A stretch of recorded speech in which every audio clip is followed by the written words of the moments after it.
my childhood. Hi, thank you for listening to Remake Rewind, the podcast where we decide if some things are better off left in the past. I'm Mike. And I'm Kat.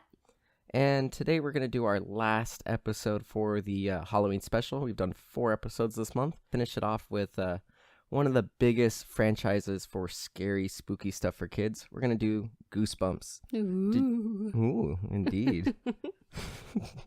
I was a big fan of the books, and I definitely remember watching the TV show, and I remember liking it. I remember I didn't like one of the first episodes, but overall liked the series. What was your impression of Goosebumps as a child? Well, I definitely have watched a couple of episodes, but for the most part, my parents didn't really want me watching like spooky kids stuff, which is really funny because they let me watch the X-Files instead.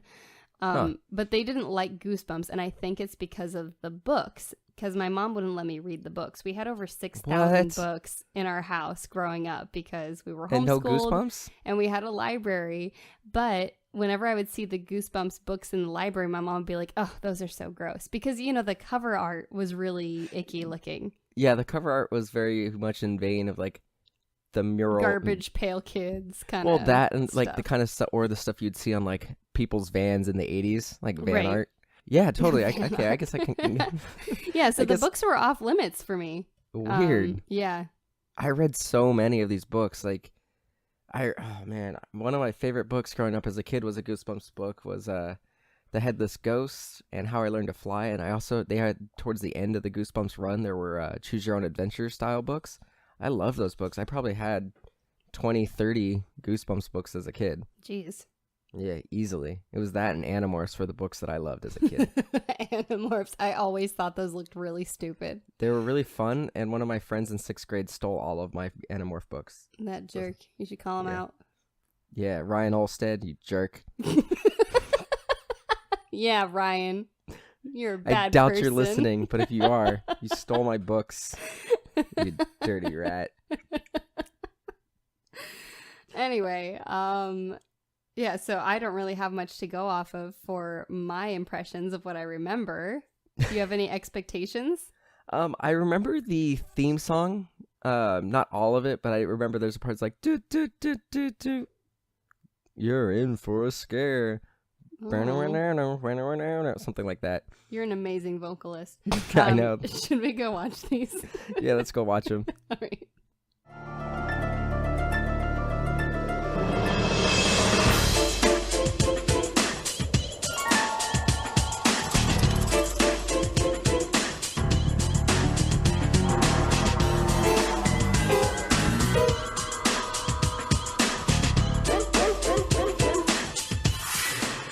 All right, so we just watched Goosebumps, and this is one that we actually watched more episodes than we normally do when we cover TV shows. I watched a couple episodes that Katrina didn't. There was a miscommunication, so we're calling an audible. An audible? What?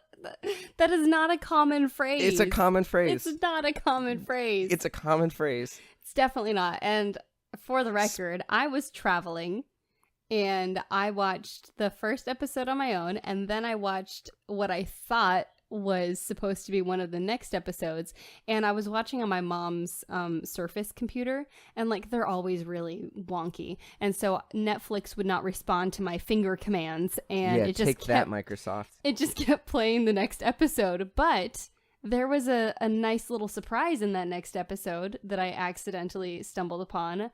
The goose. The goose? The goose. Ryan Gosling. And I the think goose in Mike, Goosebumps? The goose in Goosebumps. Mike was specifically looking on IMDb to see if there were any famous celebrities who were on the show. I didn't see him, and he didn't find him. The only ones that I saw were Laura Vandervoort, or something like that. She was in Vandervoort. Vandervoort, something like that. She played Supergirl in Smallville, and that's the only thing I know. And then Hayden Christensen was in this. So we made a point that we had to watch those. And what happened is, one of the major characters in Goosebumps who has a bunch of books is called Slappy. He's a dummy. And so this series had 3 different sets of episodes about Slappy. So there was some miscommunication on which dummy episodes we were watching. And because Katrina screwed up and watched the wrong one, she accidentally discovered the Ryan Gosling episode. It was a blessing in disguise. Blessing in disguise. So I had to watch another dummy episode.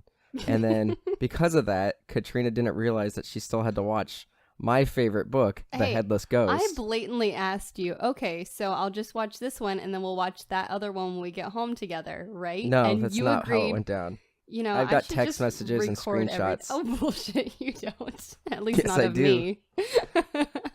Anyway, we're not going to cover the episode that I really wanted to cover because of you. Boo-hoo. But what we decided to do is we watched the very first episode, The Girl Who Cried Monster.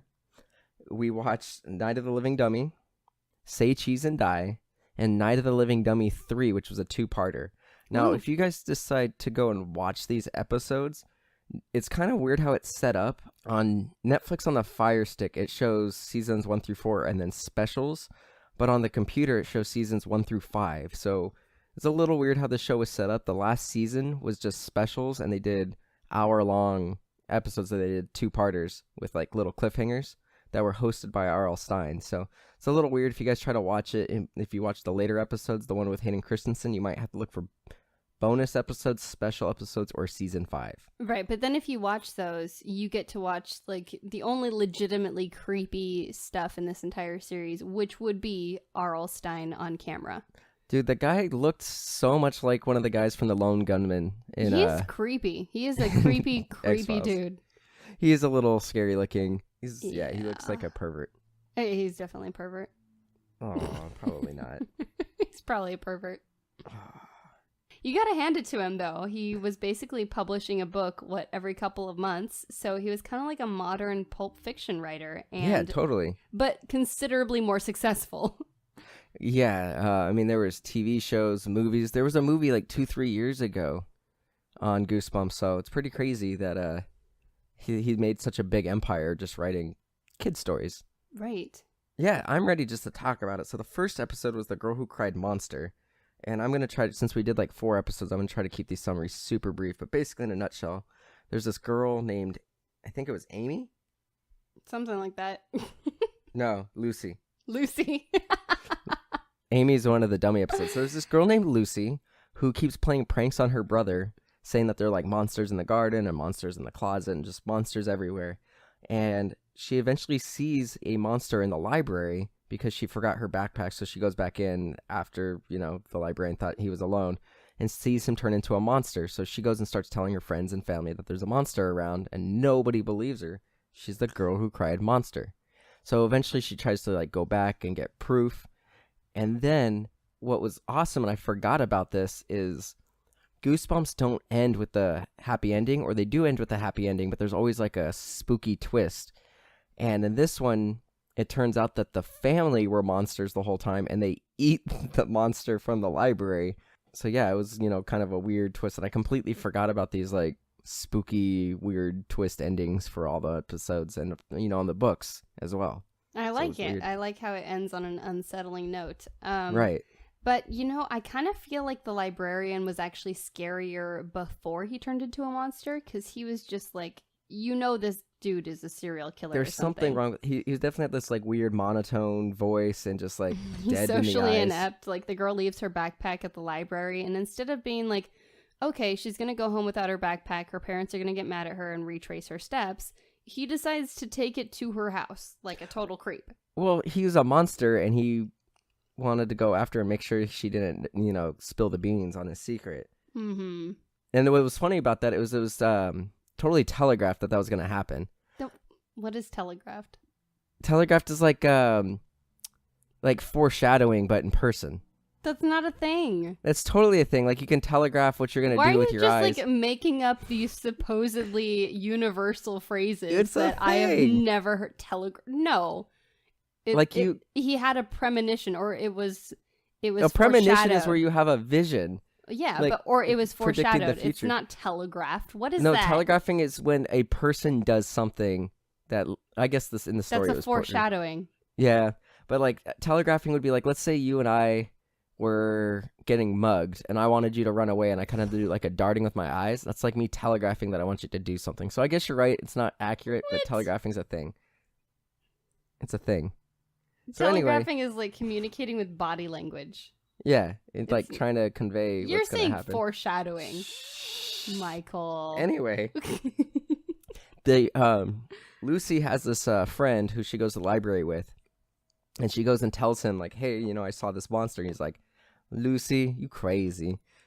And he goes, oh, wait a second. You left your backpack there? It probably has your library card, and your library card has your address. First off, I've never had a library card that has the address. Now, granted, it's in the system. It's in the system. So you'd be able to find it regardless if he's a creeper. He is the librarian. Yeah.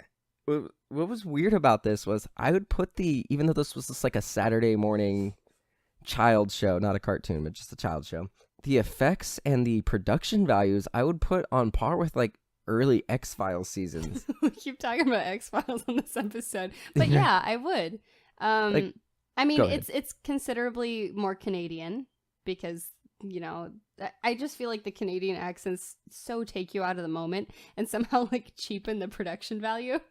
Yeah, Canadians, you're cheap. But yeah, I mean, it was entertaining. Take them to task, Katrina. Tell them about the Canadians. I mean, I like Canadians. They're much more polite than all these jerks in LA, but yeah. I don't know where you were going with that. I don't know. You were saying having Canadians and things cheapen things, so I was hoping you would dig in and go on the offensive against. No, like having Canadians on TV not correct their accent, because like no one wants to hear that. No one wants to hear a Canadian accent. I mean, they're very sweet people, but no. Aww. Canadian accents are not for TV. Aw. That's why they make a conscious effort to correct them. I definitely want to make the comparison of this show to Are You Afraid of the Dark? Oh, this is way better. Way better in terms of production. Like you can tell they actually got somebody who knows a little bit about cinematography. Like there were some interesting shots. The special effects, like I said, were pretty solid. The audio mixing was pretty good for, you know, a low budget TV show. But even the I don't think it looked like it was low budget though. No, I don't think so. I mean, it's like a Saturday morning Fox show, so I know it couldn't have had a huge production value, but you know, they're definitely, you know, got the most out of their money. Like it looked pretty good. Like when you look at the monster effect, the mask looked pretty good when on the close-up shots and the detailed shots. On the wide shots, it looked pretty bad.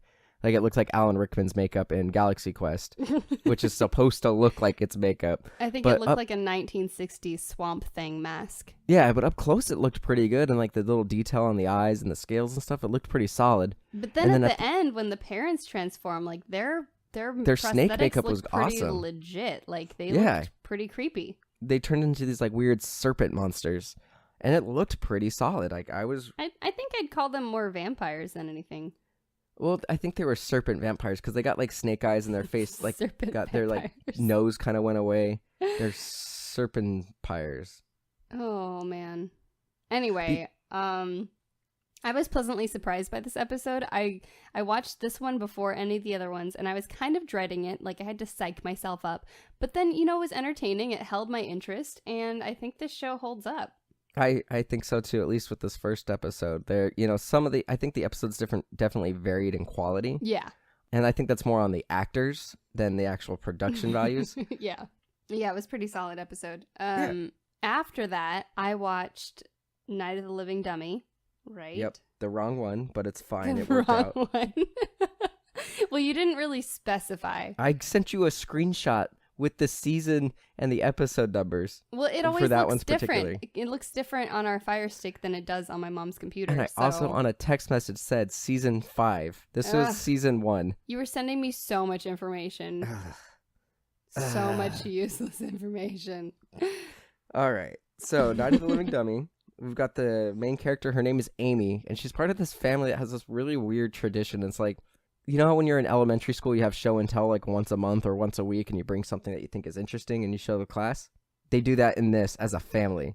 So they each bring like an art piece or a performance or something like that. So the dad sings a song on his guitar. The big sister makes a painting. The mom, I don't know what the mom did. And then the brother did this like really awkward video just to create drama where he's like filming people doing things that they're not supposed to be doing and trying to get narrating them to fight. It comically. But then, like, the kid was kind of a pervert, just, like, secretly filming his family that whole week. Yeah, weird. And then, like, purposely only, like, I'm sure there's a lot more footage we didn't see, but he's only picking the things that are going to make the parents fight and then the two sisters fight. Like, he's trying to create drama. Yeah, kid's kind of a jerk, and he looks like a little David Schwimmer.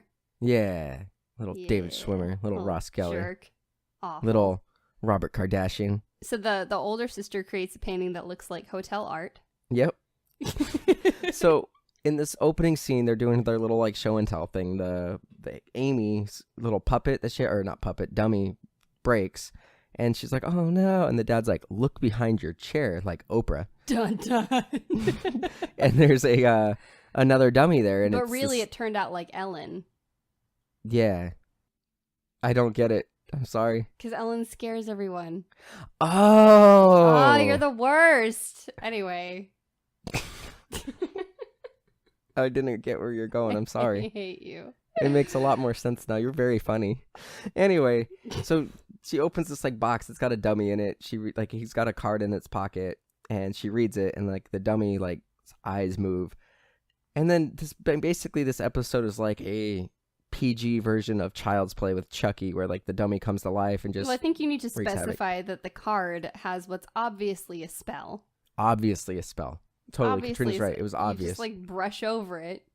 Come on. Yeah, it was obviously a spell. I looked at it, I was like, damn, that's a spell.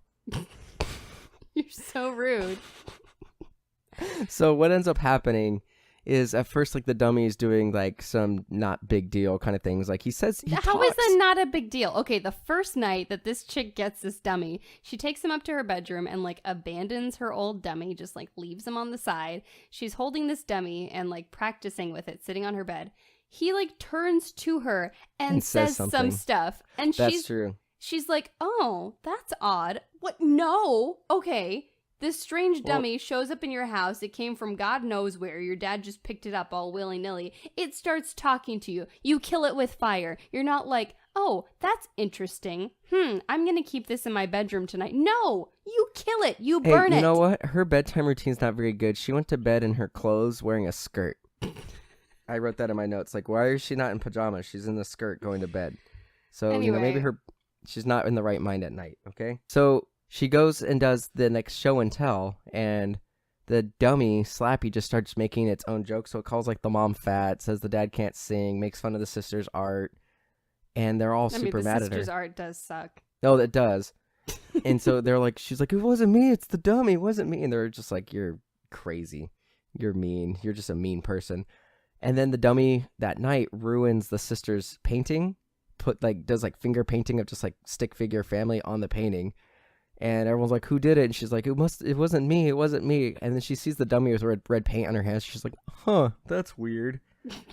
And then it escalates super quickly to murder. Right. She goes downstairs just in the middle of the night and she sees like a shadow with a guitar. And the dummy was going to murder the parents and beat them to death with a guitar. Yeah. It just escalated super quickly. So they get mad at her saying that, she was bad. And then there's another altercation with like her friend and like her friend's sister. So she decides to take this dummy and throw it in the storm drain. Which nothing ever crawls back out of the storm drain. Right? Well, she knows it's alive at this point. She's seen it moving.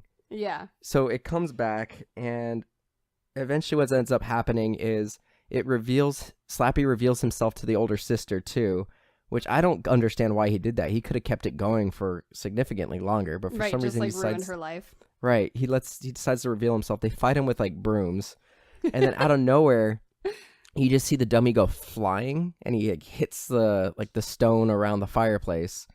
And they're like, oh, our brother must have saved us. And then you hear the front door open. You see the rest of the family, the mom, the dad, and the brother. And they're like, well, who saved us? And then it pans to the right, and you just see the original dummy. And I don't remember what he says, but he says something. Too, and he's alive too. Yeah. And so once again, happy ending, but with the scary, spooky twist. Not really happy because there are dummies involved. Yeah. But this episode was... The thing that's interesting about this show is it crams a lot into these 22-minute episodes. For real. Like, yeah, it's insane how much they got done. Like, it goes quick. But I was impressed. I don't really have much to say about this episode, do you? Nope. Cool. So next, I guess we should have grouped these dummy episodes together, but we're not gonna. I don't want to. So why don't you tell us about the gem that you discovered? Say Cheese and Die. Okay, so Say Cheese and Die started playing against my will. But then I see this kid come across the screen. I'm like, is that the goose? And I wasn't sure because they all had the same haircut, and I didn't want to be like... Like the helmet? every blonde kid with a bowl cut is Ryan Gosling. But I kept watching, and the episode kept getting worse but better at the same time. And then I was sure it was the goose, so then I excitedly texted Mike about it. But you took a picture of the screen and sent it to me. So, in a nutshell, this episode starts out with this group of kids. They're obviously best friends. They break into this weirdo's workshop type situation, and they steal from him. And they steal this thing that looks like some kind of a bizarre space helmet / toaster, but it does look like a toaster. It's actually a camera. And then they start screwing around with the camera, and Ryan Gosling takes a picture of his friend. And then a split second later, the friend falls off of the stairs. But then when the photo develops, you see the friend falling. And this is supposed to be the first indicator that something strange is afoot with this camera. Although, I mean, I don't really feel like that's a very good indicator because, like, the flash could have been out of sync with the shutter. You know, he could have actually taken the picture when his friend was falling. But anyway.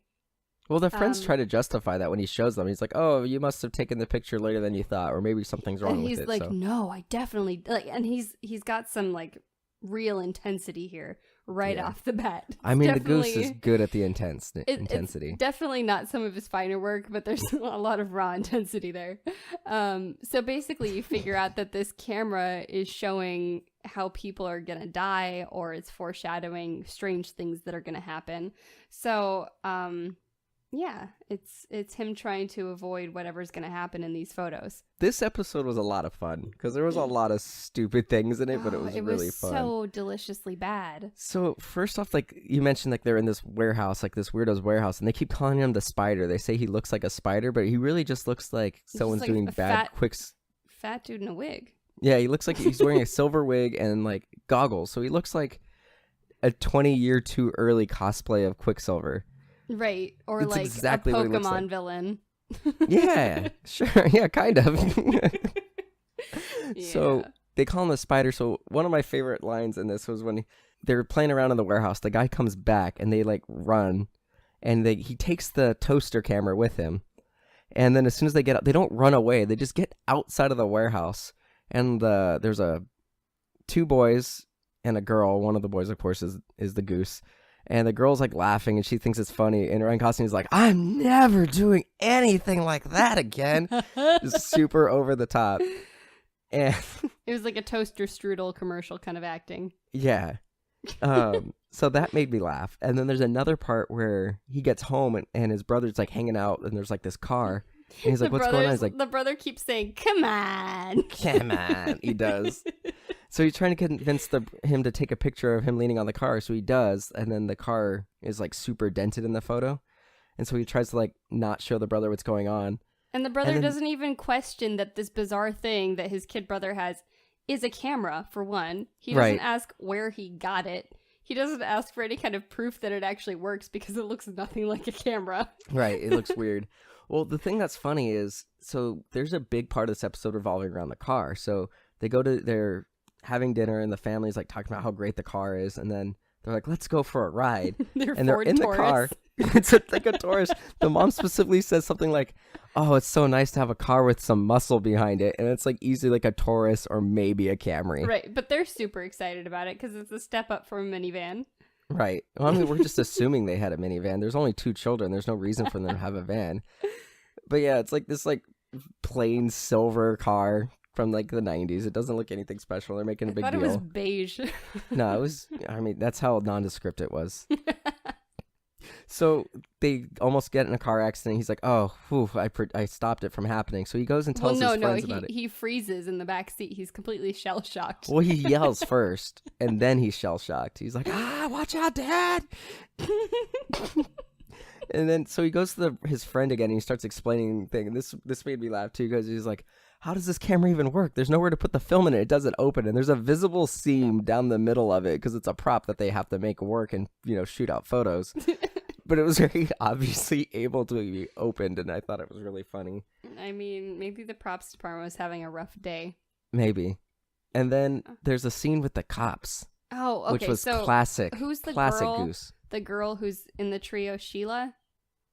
What's her name? I think so. Yeah. So she's like demanding that he take these photos of her, and she's super rude about it, and she's kind of the worst, so you really don't feel bad that anything happens to her.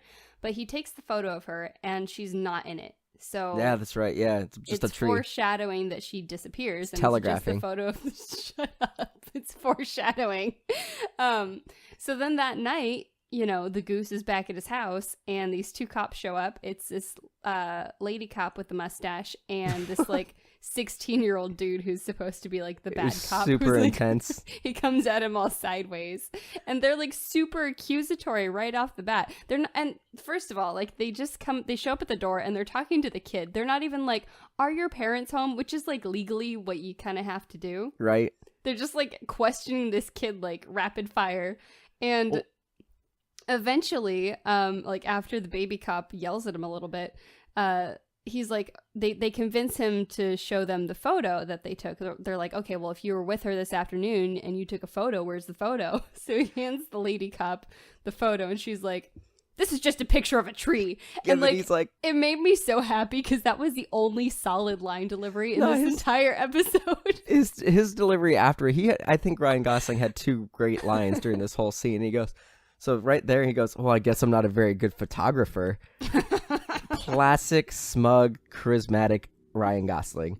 And the other thing that he did is when they opened the door, and he's like, oh, she went missing.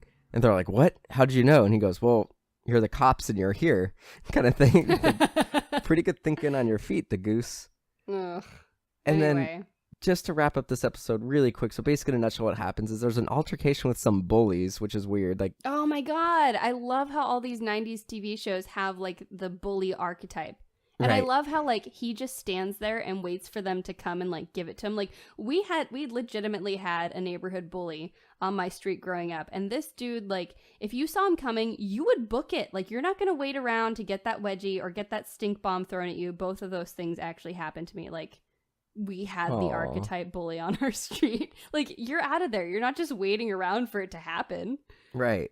So there's like a weird scene with the bully, and then they go back to the warehouse. Like the friend, Sheila just magically comes back. She's like, I just disappeared. Right. So now we figure out that the camera's not predicting the future, but actually causing these things. Mm-hmm. So they go to drop off the camera and return it to the spider. And the spider like explains kind of that it predicts the future, but then also tries to say that it causes things. So doesn't really answer any questions. Nothing is resolved in this episode. No. So then they're like, all right, well, we're just going to go. We don't want anything to do with this. He's like, no, you can't leave. You can't know the secret. And it's like, well, they don't know what's going on because you couldn't explain it. And so he tries to like keep them there. So they take a picture of him and he gets sucked into the camera somehow. But and then the bullies come back, right, break in and take a picture. And then he goes out, like he just teleports back out of the camera. I don't understand. And then you see him at the end of the episode, like, in his silver wig with his welding goggles and fingerless gloves, like gently caressing the side of a tree in what I think was supposed to be a menacing manner, but it was just awkward. And then the episode ends with like a close-up of his face, and you're like, what just happened? Yeah, it was weird. I don't know what was going on with that ending. Yeah, it was bizarre. But I'm glad we watched it. Yeah, me too. Then go ahead. I was gonna let you do it. Oh, and then we watched the Hayden Christensen episodes. Oh. He was part of a two-parter, Night of the Living Dummy 3. They were both called Night of the Living Dummy 3. That doesn't make sense. Well, it's Night of the Living Dummy 3, Part 1, Part 2. They Twilight Breaking Dawned, this one. Harry Potter and the Deathly Hallows, Part 1 and 2.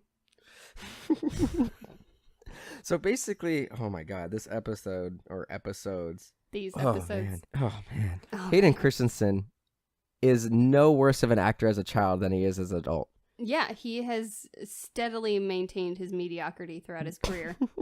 And you mentioned Canadian. Oh, his accent broke so many times. He said a boot. A boot. 2 or 3 times in this episode.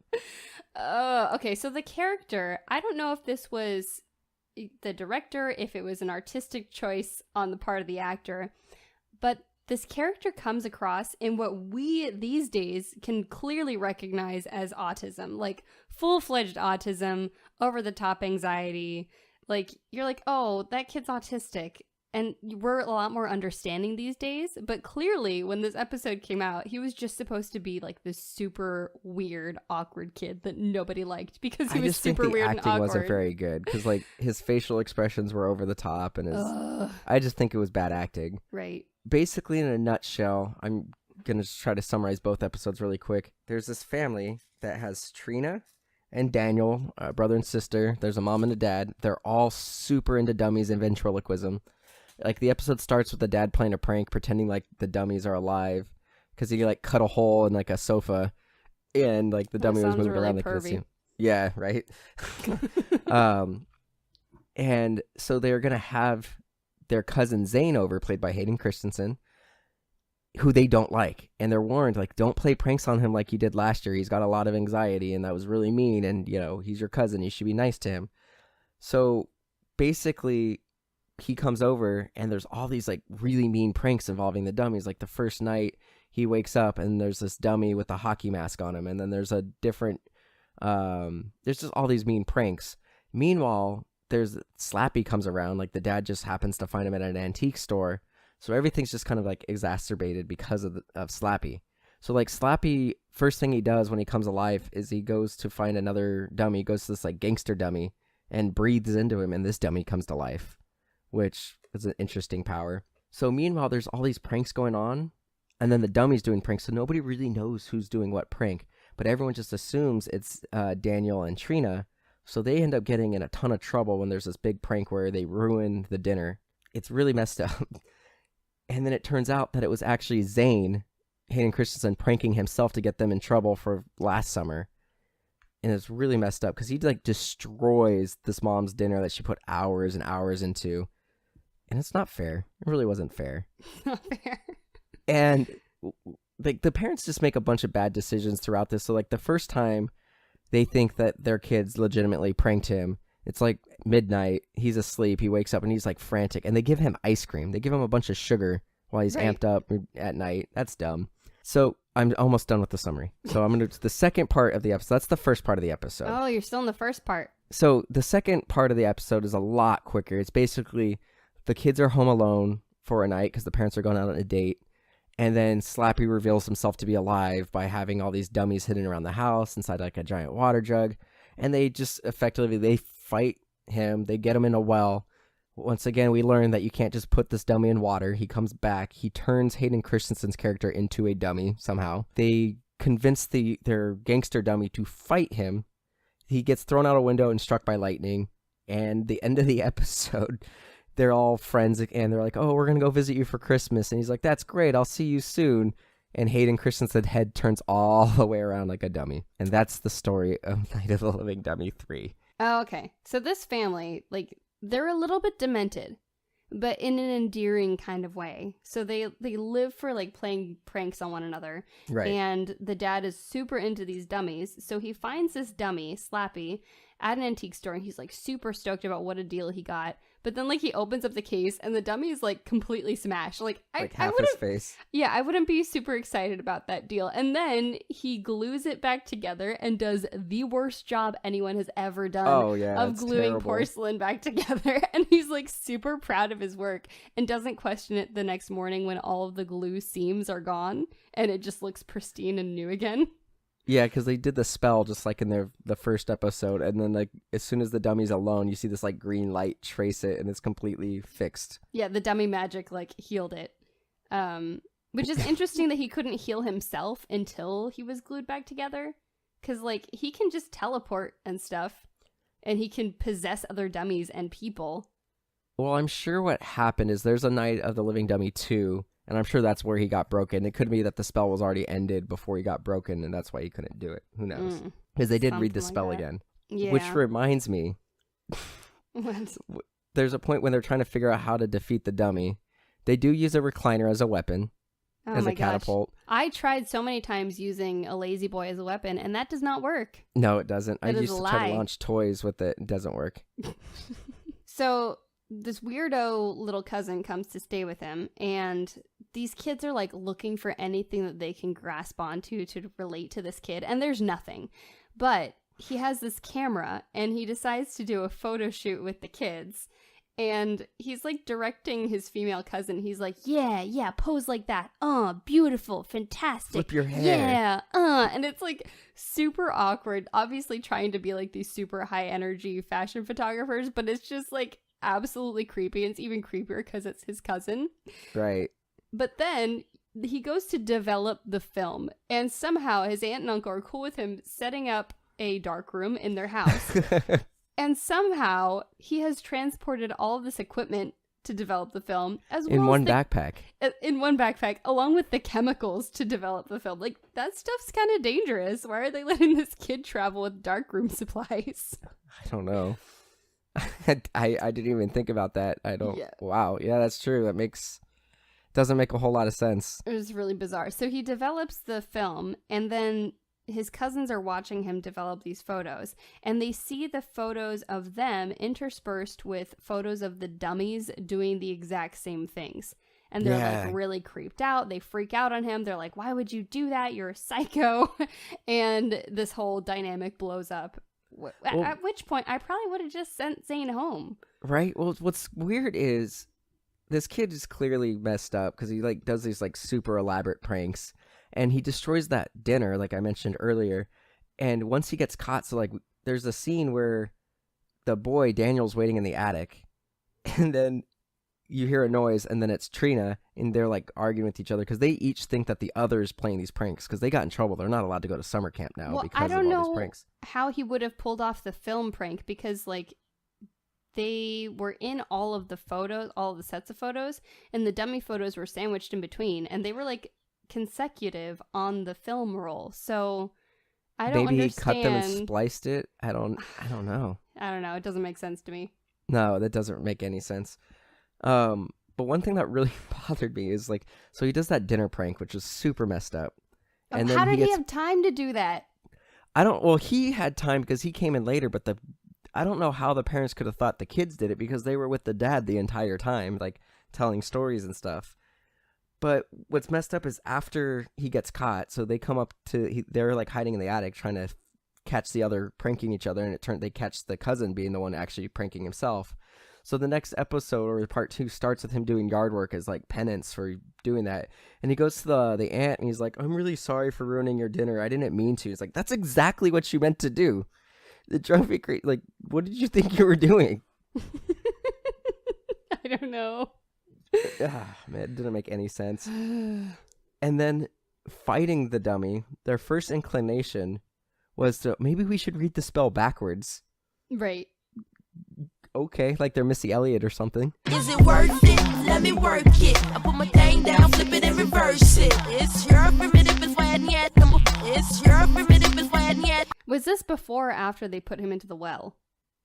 I think this was after the well. I think it was after. Yeah, so they realize it's the dummy pulling all this stuff. So they shove him back in his box and dump him down the open well that they have on their property, because every 90s TV show just, has this open well, like it's no big deal and it's not a total safety hazard. Right. Are You Afraid of the Dark had a well too, that Chameleon episode. Who has an open well on their property these days? So they shove the dummy down the well and he comes back. Yeah. And then they realize they got to fight him, which both at this episodes, point, right? They dump him in water. And they decide they're going to fight him, and there's like an open fire going, which seems odd to me that the parents would leave, the 3 children at home when they go out on a date with like a fire going in the fireplace. But I mean, this is it seems like it was a country home. They're probably used to it and everything. But you think they should throw the dummy in the fire? Yeah. I think that's the worst idea. Fire. That's the worst idea. Because then they have a flaming dummy running around. Exactly. I mean, like, smash him. Do something. Like, why are they fighting him and trying to He's contain porcelain. him? He obviously can teleport. He just shows up in random places, and he can turn invisible, which is really random.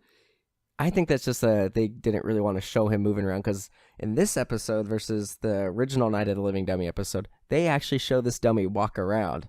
Right. And the effect is terrible because the size is wildly inconsistent. Right. And then it's just like a weird Halloween rubber mask they glued down a little bit more. Yeah. The effects with Hayden Christensen turning into a dummy. Oh, Oh, yeah. So he gets turned into a dummy at the end of the episode. Like, you see the kids, like, they think they've defeated the dummy, but then he reappears in the middle of the night in the girl's bedroom. And, like, the girl is screaming, and the boy comes running, and they, like, have a little powwow, like, chat session in the doorway with this dummy supposedly in the room a few feet away from them. They're just staring at each other, rehashing it, and then they turn to the bedroom, and he's gone. Ooh. So then they go to check on Zane. He's hovering over Zane's bed, and then he, like, breathes this glowy green mist into him and possesses him. Why doesn't he just do that to everybody? I don't know. But then, later on, you find that the dummy has rounded up all these other dummies, and they're all possessed, and they're all waiting for the kids to come in. I don't think they actually are. I think he just staged them. Because none of them move. None of them talk. Because the original dummy was there. From the original episode? Yeah, the original episode, that other dummy I think that was just reusing animated. the prop. None of these dummies moved. The gangster dummy moved. Well, the gangster one's the one that I said at the beginning that he brought to life. He specifically breathed into the gangster dummy, and the gangster dummy was moving and talking. I think he animated all of the dummies, and they were all aligning against the humans. But then I don't think so, because he talks to them, and they don't react or anything. Why wouldn't they? That doesn't make any sense that he could build an army of dummies. Why wouldn't he? Because he doesn't actually exert any level of control, because he keeps trying to say that Rocky, the gangster dummy, is his slave, but he's clearly able to do what he wants. So I think that he doesn't necessarily want too many people that can do what he can do. You're stupid. I'm stupid? You're the one who says they're all alive when there was no evidence to suggest that. I think they're all alive. Anyway, so at the end of this, Hayden Christensen has been turned into a dummy, and in the close-ups and the two shots, they've got him in, like, a full head dummy mask that, for one, has red hair, and two, is, like, a completely different size from him. And then in the wide shots, you see Hayden Christensen sitting there in the chair in, like, what looks like really bad aging makeup for a 6th grade production of Fiddler on the Roof. It's completely inexplicable. Like, he has gray hair in these shots. Really he has, like, big bushy eyebrows. It's so bizarre. And he just has this dumb look on his face the entire time. It looked really bad. I mean, it made the mask look better, because the mask was better at emoting than Hayden Christensen was. It was just terrible. It was so Can I bad. just say that, to an extent, I agree with Slappy at a certain part. So there's a point where they're kind of convinced Rocky, the gangster dummy, to fight with them. And they're like, you were our dad's favorite. You were part of the family. He was an inanimate object, so he's not going to remember that. But somehow they get him to do it. And Slappy goes, I gave you life. I kind of agree with him. Why would you not side with the basically godlike being who brought you to life versus people who want you to go back to just being an inanimate object? Yeah, I don't know. I would have sided with Slappy. You would have sided with the murderous dummy. We haven't seen him commit murder. Anyway, so other than the terrible acting, I think there was pretty good production value on these episodes. Agree. And I think I would like to watch more episodes. Yeah, it was fun. I didn't know what to expect in terms of quality-wise. I expected it to be on par with Are You Afraid of the Dark? And it's significantly better than Are You Afraid of the Dark. Yeah, way better. It was entertaining. Even with the bad acting, the acting was still better in this than Are You Afraid of the Dark. The cinematography was significantly better. There were some spooky shots, and there were some interesting camera movements. It was just a significantly better show. And it's entertaining, and it holds your attention. Yeah, so it's doing they get a lot its job. done. Yeah. They milk their 22 minutes. They get it all in there. So. All right. So what are we covering next? Next, we're going to cover our first R-rated movie for Ruin My Childhood. We're going to cover The Matrix, because that was a huge, huge part of our childhood, at least my childhood. Katrina, where can our listeners find you? I'm all over the internet at Katrinaosity. Go check out my YouTube channel. And you can follow everything that's MDXpods at MDXpods.com. You can get all our daily updates at Instagram and Twitter at MDXpods. Follow us on Facebook. Please like and review this podcast on Apple Podcasts. It helps us out a lot, and it helps our audience grow. Thank you guys for listening. This was the last Halloween special for this year. Thank you guys for listening to all 4 episodes. We had a blast recording this one, Hocus Pocus, Edward Scissorhands, and I don't remember the first one we did. It was so long ago. And Casper. So thank you guys for listening, and we really appreciate it. Yeah, that's it. Bye. Thanks for listening.